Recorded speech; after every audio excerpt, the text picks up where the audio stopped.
Olá, meu nome é Ana Iabe. Nós estamos aqui hoje para o lançamento virtual do nosso livro Paciente, mas nem tanto. Estou aqui com Mayara Rios, doutora Lurdinha e o professor Márcio Iabe.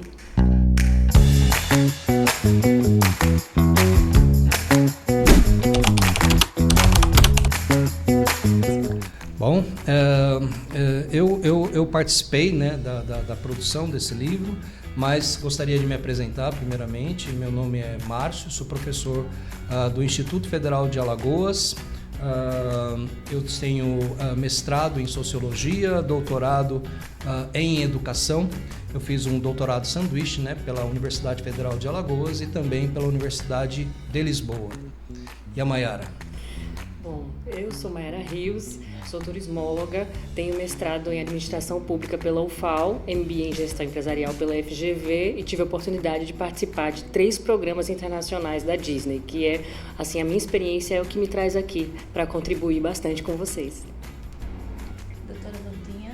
Meu nome é Maria de Lourdes Fonseca Vieira, eu fui professora titular da Faculdade de Medicina da Universidade Federal de Alagoas, que foi o lugar onde eu me formei. Fiz doutorado na Unicamp, fiz pós-doutorado na Universidade do Minho, em Portugal, e fui durante muitos anos presidente ou membro do Comitê Científico de Saúde Escolar da Sociedade Brasileira de Pediatria. Bom, e eu tenho uma experiência de 20 anos na área médica, trabalho na Casa do Médico como propagandista médica. E tinha uma intenção, tinha um projeto pessoal, eu queria muito empreender, isso é algo que eu queria há muito tempo. E comecei uma mentoria com o Rodrigo Barbosa e ele foi fundamental no desenvolvimento do nosso projeto, do nosso método Prime. E a partir daí surgiu o livro Paciente, mas nem tanto. É isso mesmo, Ana. Eu me lembro bem, né, quando o Rodrigo Barbosa foi contratado especificamente pela Ana, ele permitiu que eu participasse também, né, da mentoria, acompanhasse para poder ajudá-la, né, auxiliá-la no entendimento do trabalho. E ele foi genial, não é, Ana? Ele foi genial quando ele pegou e criou, em princípio, a Ana tinha pensado nesse nome, né, Prime. Mas ele parou, ficou pensando e disse, peraí só um minutinho. Daí ele falou assim, é porque Prime, para mim, tem um P, que é de paciente, um R, que é de relacionamento, um I, inovação, M de métricas e E de empreendedorismo. Foi aí que surgiu o método, não foi? Sim, foi aí que surgiu o método. Cada uma das letras representa um eixo. Então, o P de paciente, o R de relacionamento, o I de inovação, M de métricas e o E de empreendedorismo levam à excelência no atendimento no consultório, numa clínica, no hospital ou em qualquer outra empresa. O prefácio desse livro foi escrito pela doutora Lurdinha e eu quero muito agradecer a ela por estar aqui conosco hoje.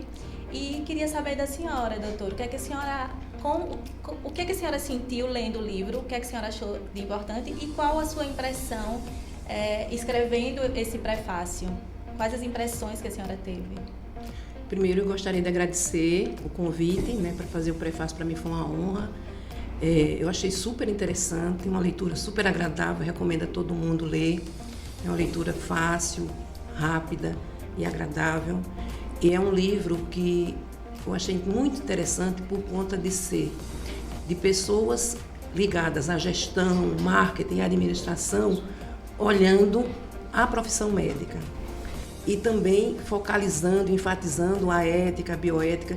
Então, eu achei muito interessante por conta desse olhar, por conta das dicas que tem no livro, são muitas, por conta das experiências que são contadas, né? Vivências muito interessantes e que todo médico deveria ler. E não só todo médico, mas todo profissional da área da saúde deveria ler, porque é muito interessante. E aí, essa visão que vocês colocam do médico, da formação médica, da profissão médica e como trabalhar, né, adequadamente, montar, vamos dizer assim, gerir consultório ou uma unidade básica de saúde ou até um hospital, que são funções que a maioria dos cursos de medicina não informa, não tem nada preparando para isso. né? Então, esse livro dá um olhar sobre essa questão.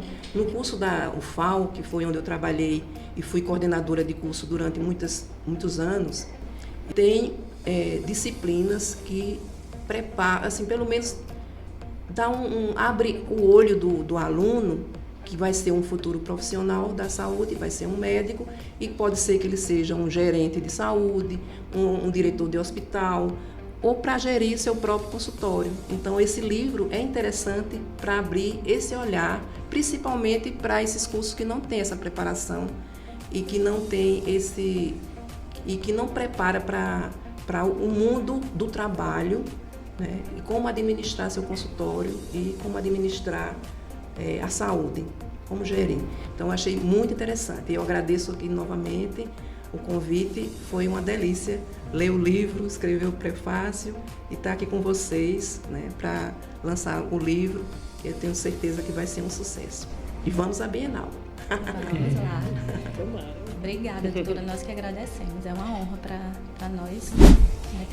Eu quero saber agora do professor Maciabe, ele que é o organizador do livro, o autor organizador. Quero saber dele, de onde surgiu essa ideia do livro. Como surgiu, na verdade, a ideia do livro. Ok. Como eu disse, eu sou professor do Instituto Federal de Alagoas. Quando a Ana começou a fazer o trabalho de mentoria para empreender, né, porque a Ana é minha esposa, ela começou a pensar num projeto empreendedor dentro da área médica, juntamente com o trabalho que ela desenvolve na Casa do Médico. Eu vi uma oportunidade de resgatar conteúdos, não é? Você lembra, né? Os conteúdos do meu TCC de graduação. Que o meu TCC de graduação, o meu trabalho de conclusão de curso, ele teve essa temática, a carreira de medicina, como participar, como desenvolver uma carreira de medicina com êxito.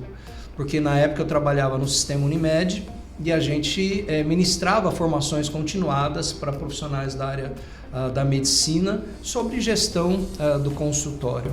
Então eu peguei esses dados e decidi, juntamente com a Ana e com a Maiara, escrever um texto, cada um de nós pegando uma parte daquilo que nós sabíamos para colocar num livro que é distribuído gratuitamente, né? Hoje nós temos aqui um pouco do livro, né, que nós colocamos aqui, que foi impresso, né, numa gráfica, mas ele é distribuído através da editora Philos Academic, gratuitamente, né?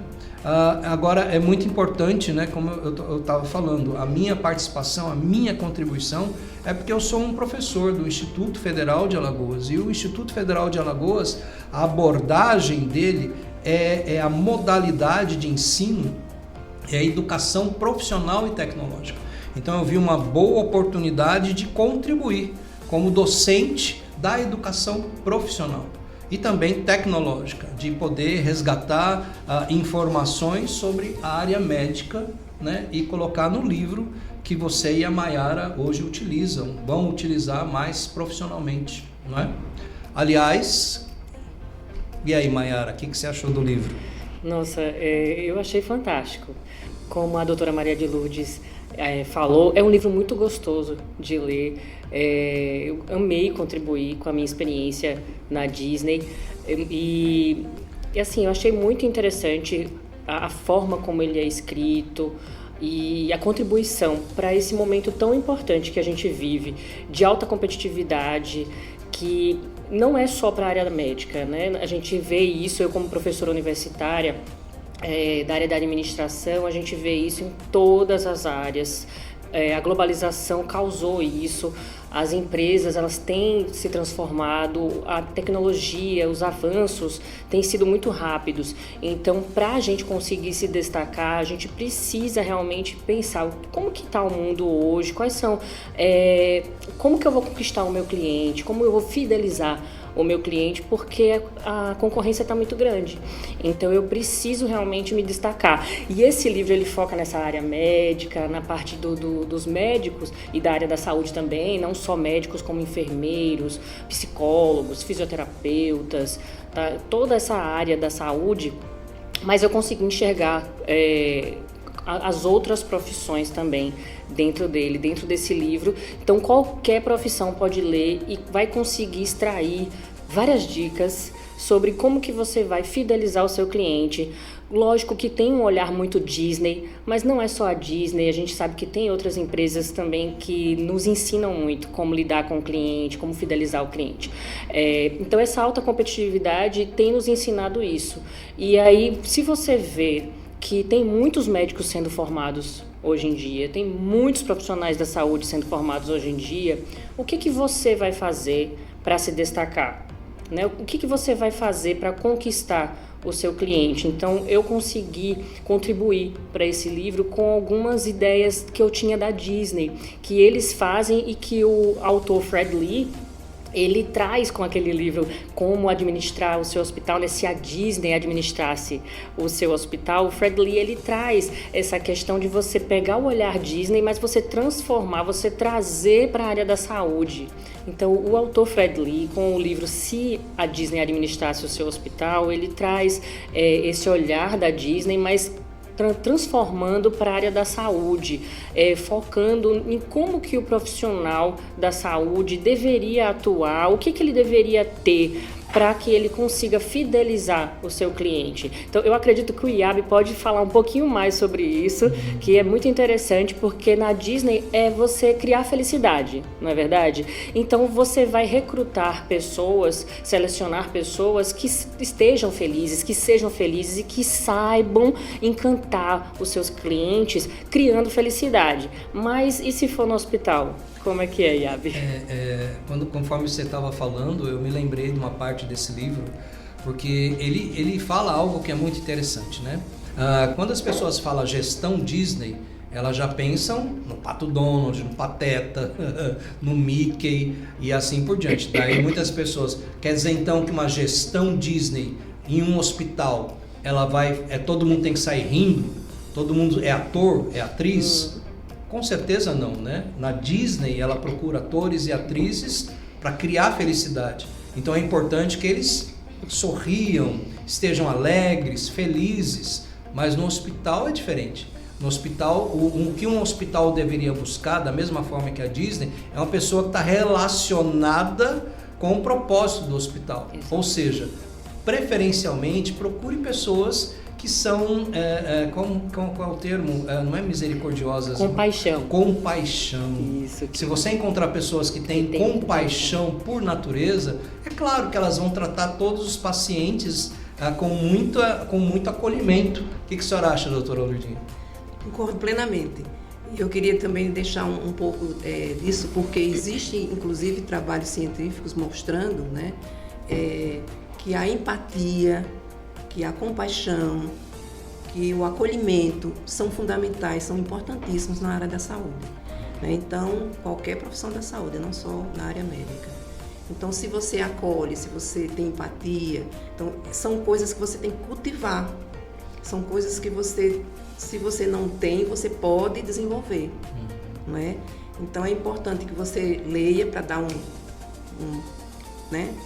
um clique para você desenvolver essas habilidades, né, de acolhimento para poder você conquistar o seu paciente, fidelizar seu paciente, isso é importante. Doutora Lourdinha, eu me lembro até também da questão quando se fala nesse acolhimento, da questão de um dos pontos que nós fizemos questão de falar no livro, que é a questão da bioética. Porque o primeiro princípio da bioética, ele fala de autonomia. Então, os médicos não são mais os médicos do princípio do século XX, da metade do século XX, onde um usuário de um serviço médico, ele realmente precisava ser resignado, paciente, porque o médico tinha todo o centro, né, do conhecimento. Mas hoje, os usuários de serviço de saúde têm à disposição muitas informações, não é? Então, esse primeiro princípio, que é a autonomia, o médico precisa entender isso. Então, se o paciente tem autonomia para seguir ou não um tratamento, se ele não gostar do acolhimento recebido, do atendimento recebido, ele pode procurar uma segunda, uma terceira, uma quarta opinião, não é? Com certeza, com certeza. E E assim, o profissional que não tem essa empatia, que acha que ele é o dono do saber e que o paciente tem que acatar o que ele definir. Então, isso já é o começo de um problema, né? Então, a gente precisa que os profissionais da saúde valorizem esse princípio da bioética, porque é fundamental para a própria subsistência da profissão, né? E para ele ter os seus clientes fidelizados, porque o profissional que não acata isso, que se mantém como na minha época de estudante, né? Que o professor era o dono do saber, o médico era o dono do saber, e ele definia o que o paciente ia fazer e pronto. E o paciente, a família tinha que engolir aquilo ali, né? Mas já não é mais assim. Até para os adolescentes, né? Como eu passei um tempo da minha vida que eu fiz ebiatria, que é a especialidade de cuidado do adolescente, né? Até um adolescente tem que ter autonomia para definir o que ele prefere, o que é melhor para ele. Então, o médico, o profissional da saúde tem que respeitar a autonomia do paciente. Isso é fundamental. Verdade. Numa dessa a gente vê o quanto que um médico, ele tem diversos públicos, não é? Ele precisa acolher todos os públicos. É aí que entra a questão de um médico que é empreendedor. Ele tem que saber que ele tem o paciente, o usuário, né, do serviço de saúde, ele tem a atendente dele, ele tem os representantes dos grandes laboratórios, né, os propagandistas, não é, Ana? O que você acha disso? Com certeza. Os propagandistas, os representantes e propagandistas, eles são uma peça fundamental no elo entre a indústria farmacêutica ou as empresas de produtos médicos e a indicação médica e o tratamento médico.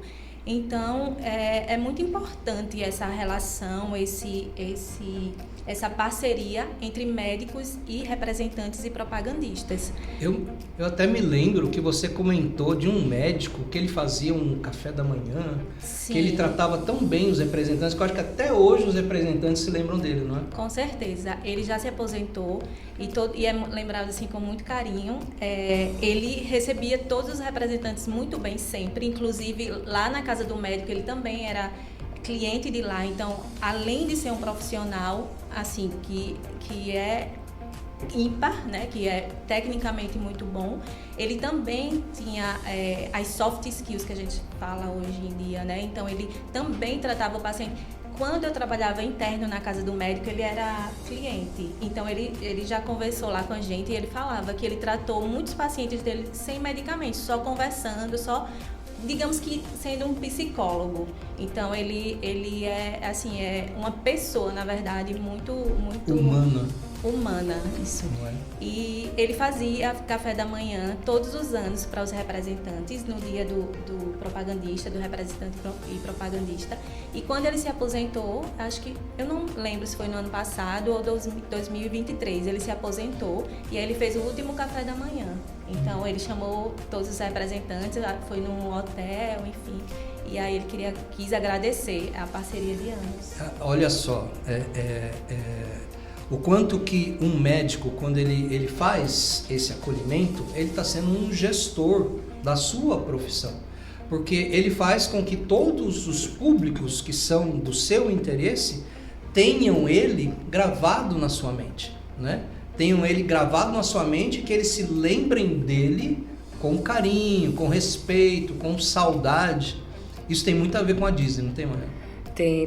E tá me lembrando muito o método Prime, porque você vê que envolve, né, todos esses eixos e a questão não só do empreendedorismo, mas também do relacionamento. E o relacionamento na cadeia de suprimentos, em toda a cadeia, porque você tem que se relacionar bem com seus fornecedores, não é? Com seus colegas, com seus clientes, e tudo isso vai contribuir para que você consiga oferecer um atendimento de qualidade, que você consiga realmente fidelizar esse cliente, esse paciente, e que ele possa falar para os seus familiares, para os seus amigos, né? Quão boa foi a experiência que ele teve, e isso sim vai fazer com que você tenha cada vez mais clientes e mais pacientes. Então é muito importante o relacionamento com todo mundo. E lá na Disney ela tem um ponto muito interessante, que a experiência do cliente, ela começa com a experiência do colaborador.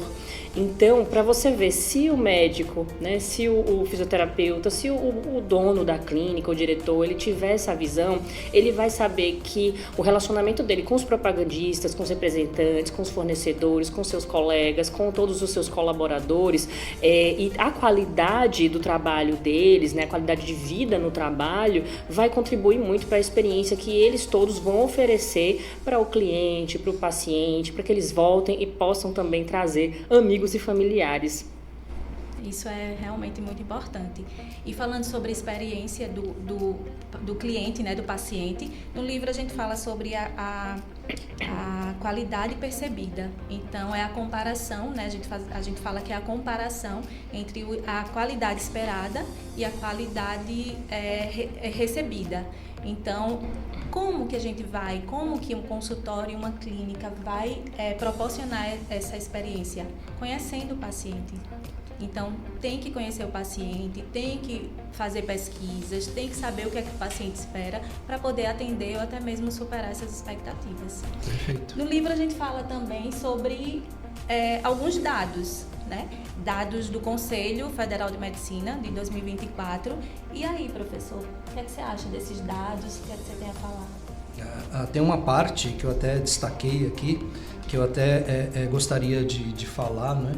Até gostaria de pegar a opinião da doutora Lourdinha, porque ela é médica, né? E ela foi coordenadora, gestora educacional de um curso de medicina e também de um curso de pós-graduação em saúde. A gente pegou dados para poder fundamentar, né, aquilo que nós estamos apresentando no livro. E esses dados é do Conselho Federal de Medicina, do começo do ano passado. Fala assim, nas capitais brasileiras a situação é muito preocupante, né?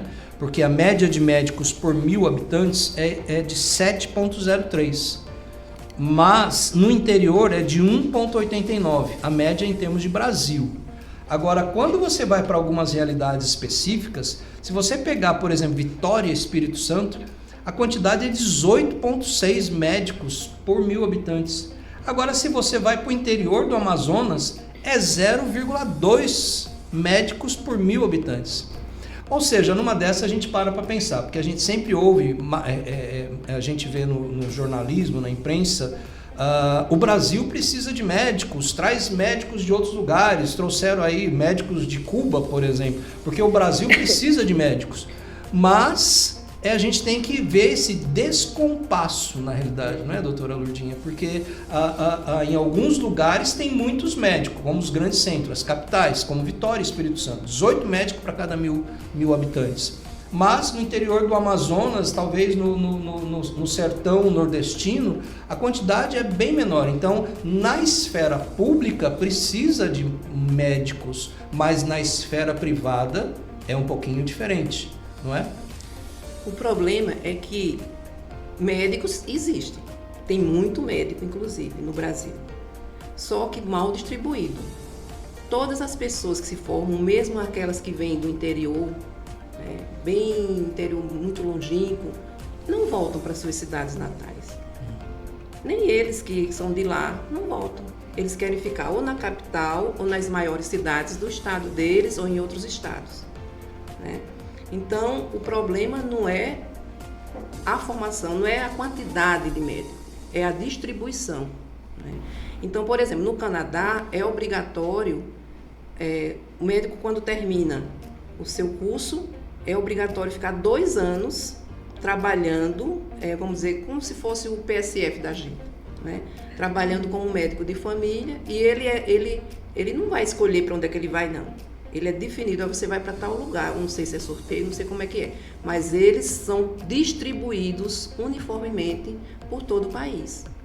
Quer dizer, é uma política pública eficiente e eu acredito que seja muito interessante. Eles recebem alguma coisa por isso? Recebem, é como se recebe uma bolsa como se fosse de residente, né? Entendi. Eles não ganham muito dinheiro, mas ganham o suficiente, ganham alojamento, ganham, enfim. Quer dizer, eles são os cursos de medicina são todos preparados para isso. E todo mundo já sabe. Terminou o curso, vai passar 2 anos morando em algum interior. E eles vão morar. Que interessante. Agora, isso é no Canadá, né? E tem outros países também que adotam esse tipo de coisas. Mas aqui no Brasil, infelizmente, as pessoas terminam os 6 anos do curso, né? E muitos deles vão trabalhar em PSF para fazer, como eles chamam, pé de meia, para poder fazer uma residência que eles escolhem futuramente. E muitos deles nunca mais voltam para o interior, nunca mais vão para cidades pequenas e vão ficando em cidades grandes e vão se organizando. Quer dizer, é interessante que assim, a gente sabe que existe uma proliferação muito grande de escolas médicas no Brasil, um absurdo até. No nosso estado de Alagoas, que é um estado pequenininho, nós temos 6 faculdades de medicina e temos mais 5 já projetadas e que vão começar a funcionar. Em cidades muito pequenas do interior, com certeza que não tem estrutura para um curso médico, né? Coité do Noia, eu fiquei sabendo, parece-me. Né? Coité do Noia, Coruripe até que tem uma estrutura hospitalar boa, né? Uhum. E os profissionais também qualificados, mas tem alguns desses lugares que vai abrir escola médica, né? Não tem estrutura, né? Então, assim, curso médico não é só abrir uma escola como se fosse uma escola secundária ou primária, ou, né, de ensino médio, enfim. Curso médico tem que ter uma estrutura hospitalar e, inicialmente, tem que ter uma estrutura muito bem organizada de atenção básica, né? Então, tem que ter o SUS, a Unidade Básica de Saúde, né, o Sistema Único de Saúde, que é quem gere tudo que é de saúde pública no Brasil, não é? Então, tem que ter essa estrutura muito bem montada, tem que ter os profissionais qualificados, né? Porque o médico, não é porque ele é médico que ele automaticamente é professor. Então, tem que ter um preparo.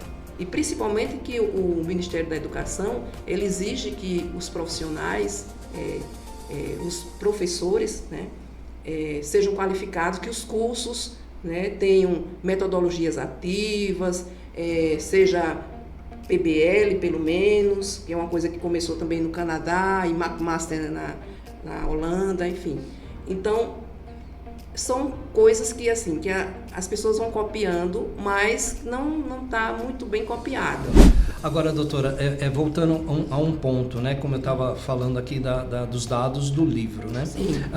Nós sabemos, realmente é muito importante essa formação inicial dos médicos, a formação continuada, a preparação para exercer uma profissão de alta complexidade, que é a medicina, né? Agora, o desenvolvimento profissional. Se a gente parar para pensar, por exemplo, né, como a senhora mesmo acabou de falar, a evolução da década de 90 para os dias atuais, de acordo com o Conselho Federal de Medicina, foi de 339% no número de médicos. Aumentou da década de 90 para os dias atuais, 399%. Se a gente pegar só os últimos 10 anos, a gente vai ver que a população... de 1990 até os tempos atuais, a população brasileira cresceu 47%. Tá? Então, médicos, 339%. A população brasileira, 47%. Certo. Ok, mas na esfera pública ainda precisa de bastante médico.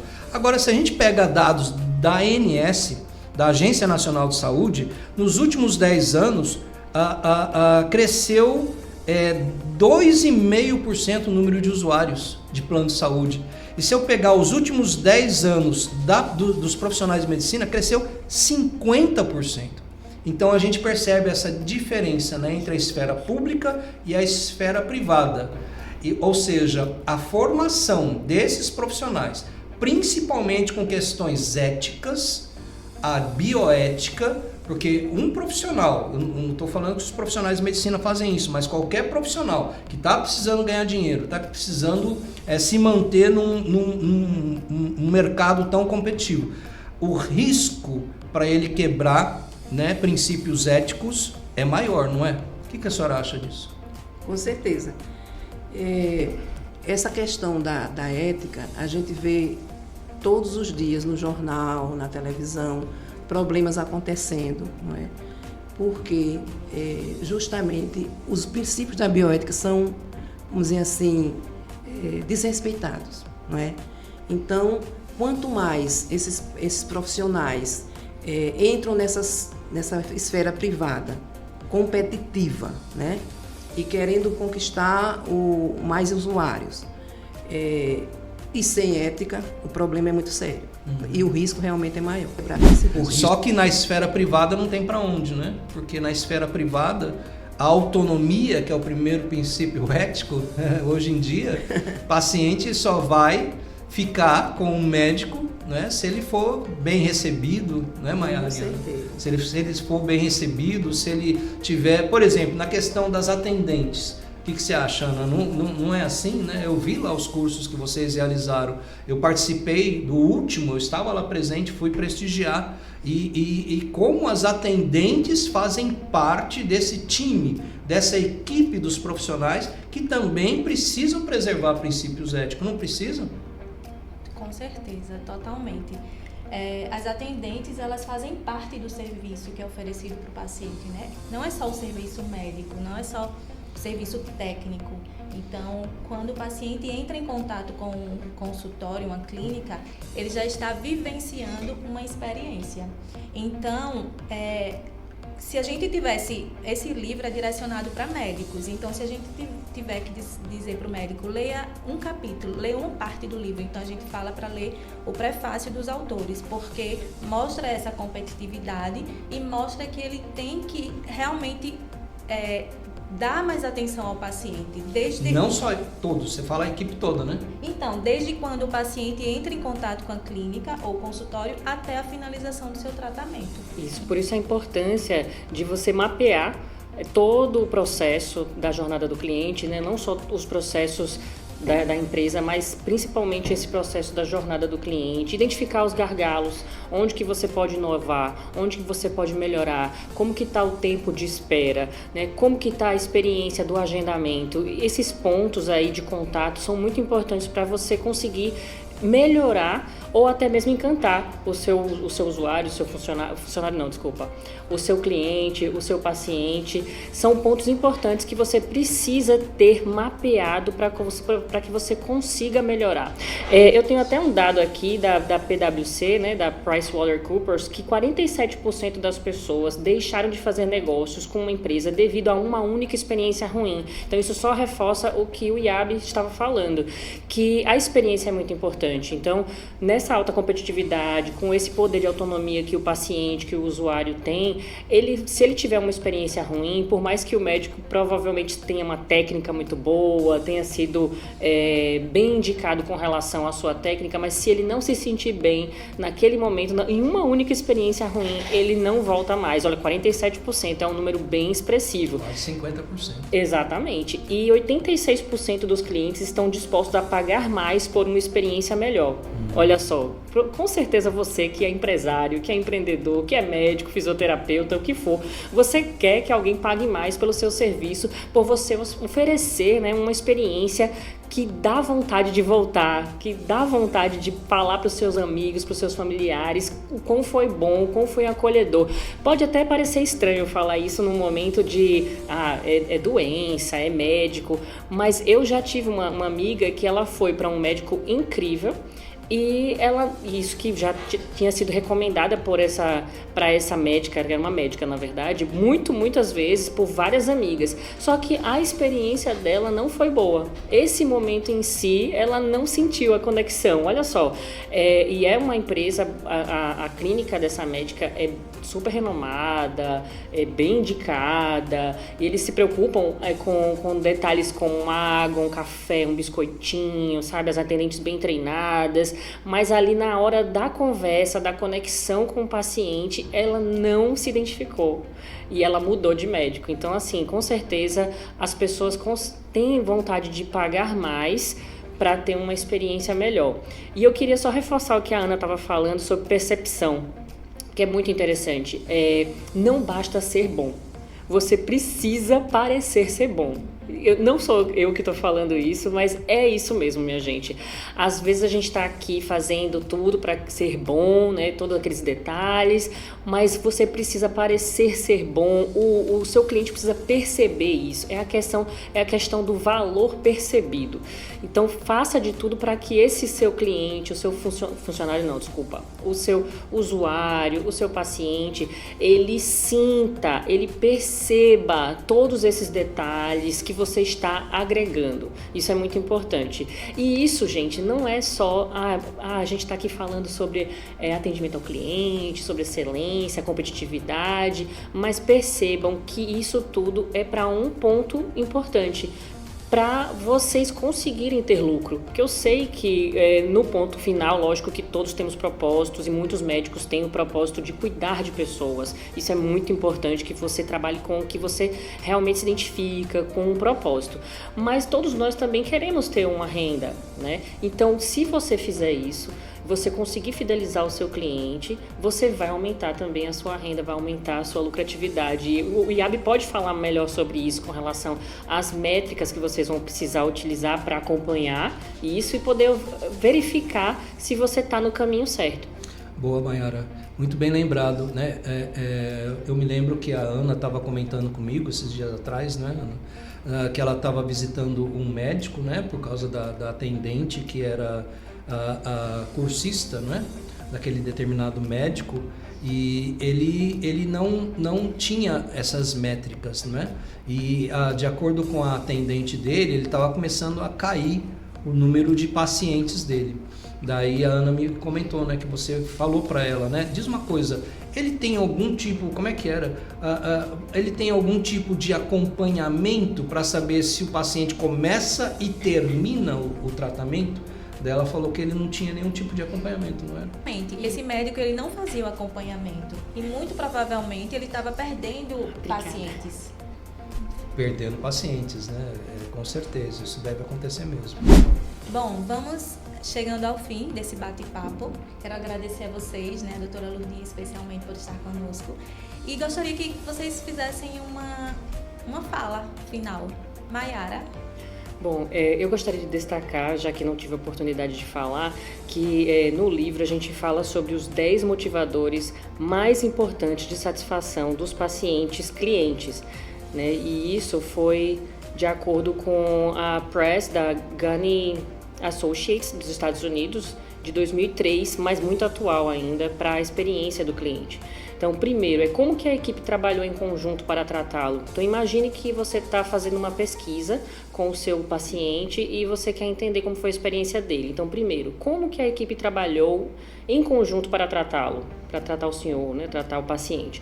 A atmosfera positiva geral do hospital, como é que foi, a resposta às preocupações, reclamações ocorridas durante sua estadia, o nível de atenção concedida às suas necessidades pessoais e especiais, sensibilidade da equipe, a inconveniência da hospitalização, que a gente sabe que às vezes a hospitalização ou até mesmo algum outro procedimento pode ser inconveniente, mas qual foi a sensibilidade da equipe, até que ponto os enfermeiros o mantinham informado. Então essa questão da informação é muito importante, minha gente. Eu fico chocada como que a gente perde, né, o nosso cliente, o nosso paciente pela informação num simples atendimento, num laboratório, por exemplo, que você vai fazer um exame e você não foi informada de determinado preparo que você precisaria ter feito e aí você já perde o paciente para outro laboratório. Então é muito importante esforço da equipe para incluí-lo nas decisões de tratamento, que foi muito falado aqui, né, com relação à autonomia do paciente, porque o paciente ele tem que estar envolvido, né,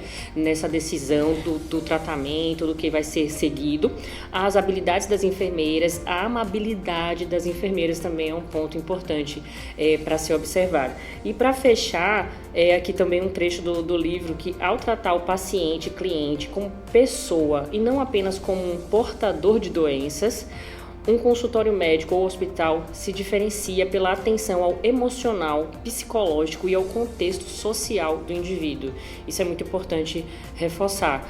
E assim, eu agradeço muito a oportunidade de estar aqui com vocês discutindo um ponto tão importante que merece realmente um destaque para que todos os profissionais, não só da área da saúde, consigam realmente se destacarem, se diferenciarem no mercado, mas da melhor forma possível para os consumidores. Doutora Lourdinha, quer falar algo? Agradecer mais uma vez a oportunidade, recomendar o livro para todos, né? Todos os profissionais da saúde deveriam ler o livro. É muito agradável a leitura, como eu já falei no início, e que vocês poderão, além de visualizar tudo isso que foi falado aqui, dicas interessantes para você gerenciar o seu consultório, o seu serviço de saúde, enfim.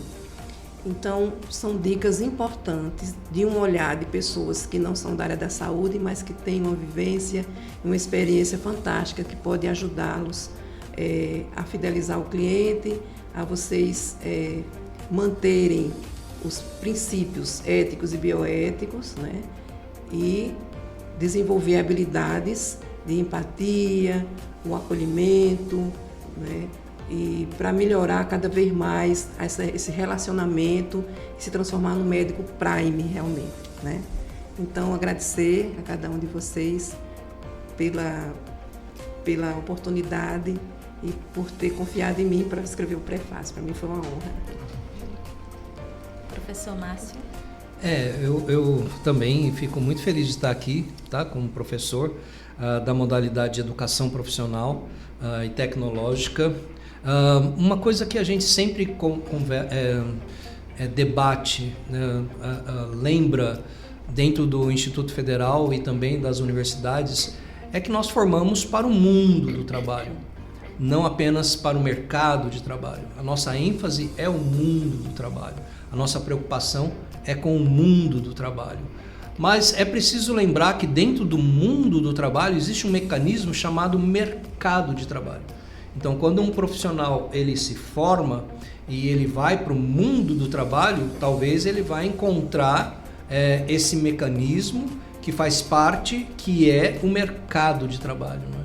E esse mercado de trabalho que dá valor.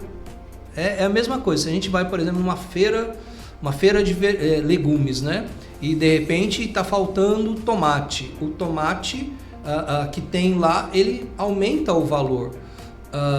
Mas os produtos que têm em excesso reduz o valor. Assim como os produtos que têm pouca qualidade também reduz o valor. Então todos os profissionais eles precisam entender, eles estão no mundo do trabalho, mas fazem parte de um mercado de trabalho. E nesse mercado de trabalho, aí é que lembra o título do livro, né?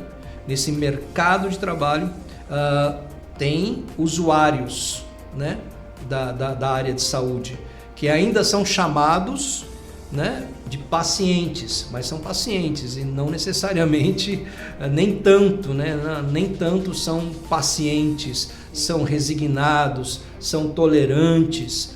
Então é nesse aspecto que eu gostaria de chamar a atenção, né, porque são pacientes, mas nem tanto. E para você que é médico ou médica, quer adquirir o nosso livro, a gente vai deixar o link aqui abaixo, aí você pode clicar. Se quiser um livro presencial também, é só entrar em contato. E é gratuito, né? E é gratuito.